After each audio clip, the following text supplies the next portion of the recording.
Hi friends, welcome to our channel. నేను మీ రాధా. సింహాచలం వెళ్తున్నామండి. మా పెళ్లి రోజు మార్చి 6వ తేదీన లక్షవారం పడింది. ఆ రోజు సింహాచలం అంతా చాలా రష్గా ఉంటుంది. అయితే మా మ్యారేజ్ సింహాచలంలోనే అయ్యింది. అందువలన మరి ఒకసారి సింహాద్రప్ను దర్శించుకోవడానికి మేము సింహాచలం వెళ్తున్నామండి. మీరు కూడా మాతో పాటు సింహాచలం అంతా చూసేయండి. విజయనగరం నుండి సింహాచలం దగ్గరేనండి, వెళ్ళిపోవచ్చు. అయితే బండి మీద అయితే ఈజీగా ఉంటుంది అనుకొని స్టార్ట్ అయిపోయాం. కానీ చాలా ఎంత ఎండ అంటే అంత ఎండ ఉంది. అయితే కొండ ఎక్కుతూ మట్టుగా అంత ఎండలో కూడా మంచి గాలి వేసిందండి. అందుకు ఆ ముసుగు అంతా తీసాను. ముసుగులో నేను దెయ్యాన్ని అనుకొని మీరు ఏమైనా భయపడకండి. ఎండ తగులుతుంటే స్కిన్ ప్రాబ్లం వచ్చిందండి బాగా. అందుకోసం అంత ముసుగు వేసుకొని అంత కప్పుకొని వెళ్ళవలసి వస్తుంది ఎక్కడికైనా. బాగా ఎండ నుండి నీడలోకి వచ్చిన తర్వాత ఫేస్ అంతా దురద వేసేస్తుంది. అలా మీలో ఎవరికైనా ఆ సమస్య ఉందా నాకు కామెంట్ చేయండి. సింహాచలం ఎదురుగా గాయత్రి పీఠం అండి. పంచముఖ గాయత్రీలు ఉంటారు, చాలా బాగుంటుంది. ఈరోజైతే మేము దర్శనం చేసుకోలేదు. ఎప్పుడు వెళ్ళినా కూడా సింహాద్రప్పన్న దర్శనం అయిపోయిన తర్వాత గాయత్రి టెంపుల్కి కూడా వెళ్ళి దర్శనం చేసుకుంటామండి. కానీ చూడండి ఎంత రష్ అంటే అంత రష్. లక్ష్మీ నరసింహస్వామి కదా, లక్షవారం చాలా జనం ఉంటారు. ఇంకా ఉదయాన్న అయితే ఏమీ తినలేదండి. కాకపోతే వెళ్ళి దేవుణ్ణి కూడా మనస్ఫూర్తిగా మొక్కలేము. అందుకోసం ముందైతే అన్నప్రసాదానికి మట్టుకు వెళ్ళిపోతున్నాము. అన్నప్రసాదం చేసిన తర్వాత దర్శనానికి వెళ్దాం అనుకున్నాము. ఎందుకంటే మనం ఎంత వెళ్ళి ఆకలితో అబ్బా ఎప్పుడు ఎంత వేగంగా దర్శనం అయిపోద్దా తినేద్దామా అన్నట్టు ఉండకూడదు కదా. అందుకు కరెక్ట్గా 12:30 అయింది మేము వెళ్ళేసరికి. ఇంకా ముందు అన్నప్రసాదం చేసుకున్న తర్వాత దర్శనానికి వెళ్దాం అనుకుని నిర్ణయించుకున్నాం. ఇగోండి అన్నప్రసాదం కూడా చాలా జనం ఉన్నారు. పిల్లలతో వచ్చిన వాళ్ళు గట్ట ఎక్కువసేపు నిలబడడం వల్ల అక్కడే కూర్చున్నారు. కొంతమంది చిచ్చరి పిడుగుల్ని తీశాను. ఇగోండి శ్రీ స్వామివారి నిత్య అన్నప్రసాదం. దేవస్థానంలో భోజనం అంటే చాలా బాగుంటుందండి. ఎంత టేస్ట్గా అంటే అంత టేస్ట్గా ఉంటుంది.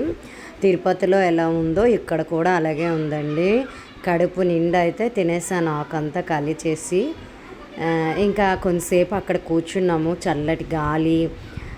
దేవస్థానాలే అంతేనండి, ఎంత అంటే అంత చల్లగా ఉంటాయి. అక్కడ చేతిలో కడుక్కొని చాలాసేపు కొంతసేపు కూర్చున్నాము. ఇంకా మధ్యాహ్నం అయితే కొంచెం రష్ తగ్గుతుంది కదా, అప్పుడు లైన్లోకి వెళ్దాము అని. అన్నప్రసాదం అయిపోయిన తర్వాత విరాళాలు కూడా ఇవ్వచ్చండి. రేపొంతు అన్నప్రసాదంకి మన వంతు భాగంగా ఇవ్వచ్చు. అది చాలా బాగుంటుంది. అన్నదానం చాలా మంచిదే కదండి. ఇంకా ఇగోండి అలాగ అన్నం తినేసి కూర్చొని కొంతసేపు నడుచుకుంటూ వచ్చాము. ఇంకా దర్శనానికి వెళ్ళిపోతున్నాము. ఇక్కడే సెల్ ఫోన్లు పెట్టేసి వెళ్ళిపోవాలి లోపలికి. సెల్ గట్ట తీసుకెళ్ళకూడదు కదా, అందుకు. మళ్ళీ దర్శనం అయిపోయిన తర్వాత కలుద్దాం. దర్శనం అయిపోయిందండి. ప్రసాదాలు ఇక్కడ ప్రసాదాలు కౌంటరు. అట్లే అలా వచ్చిన వెంటనే ఇగోండి ప్రసాదం లడ్డూలు తీసుకున్నాను. మీరు కూడా ప్రసాదం తినండి. ఇంకా చాలా చాలా ఇష్టమండి అక్కడ దొరికిన లడ్డు అనగా. పులిహోర అయితే ఇంకా ఎంత బాగుంటుందో. కాలభైరవుడు కూడా ప్రసాదం తిన్నారండి. ఇగోండి ఇంకా సింహాద్రప్పన్న కోవిలు మొత్తం ఇక్కడ చాలా ఫొటోస్ అందరూ తీసుకుంటారు. మేము ఇంకా చుట్టూ అలా తిరిగాము చాలాసేపు. ఎందుకంటే ఎండ చాలా తీవ్రంగా ఉంది కదా, అట్టిండి వచ్చినప్పుడే చాలా ఎండ దెబ్బ తినేసాము. ఇంకా సాయంత్రం 4కి ఇలా బయలుదేరదామని నిర్ణయించుకొని చాలాసేపు అక్కడే కూర్చున్నాం. వెనక్కి శివాలయం అండి. నాకు శివుడు అంటే చాలా ఇష్టం. శివ దర్శనం కూడా చేసుకున్నామండి. ఇగోండి శివాలయం. అయితే అక్కడ ఫొటోస్ తీసుకున్న వాళ్ళందరినీ చూసుకొని మేము చాలాసేపు నవ్వుకున్నామండి. అక్కడ కొంచెం కొంచెం కామెడీలా అనిపించింది. ఇంక ఇదంతా చూడండి, మేము అలా కూర్చొని ఇంకా చిన్న చిన్న వీడియోస్ అవి తీసుకున్నాను. ఇంకా తెలిసిన వాళ్ళు ఒక 2-3 కనిపిస్తే వాళ్ళతో మాట్లాడుకొని. ఇంకా ఈ పాప చూడండి వెనక్కి ఎలా నడుచుకుంటూ వస్తుందో, సరదా అనిపించి వీడియో తీశాను. మనం కూడా చిన్నప్పుడు అంతే కదా. ఇంకా వాతావరణం చల్లబడింది కాబట్టి తండ్రికో దండం పెట్టుకొని బయలుదేరిపోయామండి. ఇంకా మా ఏమో అలాగ భీమిలి కూడా వెళ్ళి బీచ్ దగ్గర కూర్చుందాం అన్నారు. ఇంకా సంతోషం అనిపించింది. మేము పెళ్ళి అయిన తర్వాత ఈ మ్యారేజ్ డేనే ఎక్కువగా బాగా సెలబ్రేషన్ చేసుకున్నామండి. ఇంకా దారిలో రాంబలపల్లి అయితే కనిపించింది. నాకు సీతాల పండు రాంబలపండు అంటే చాలా ఇష్టం అండి.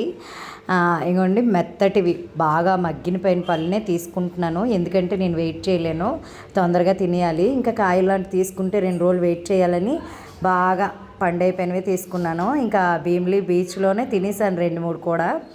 చాలా ఇష్టం అండి. ఇంకా ఒకటి తింటే నాకు అది సంతృప్తి అనిపించదు, అందుకే ఒకటి తర్వాత ఒకటి తినేయాలి, ఒక 2-3.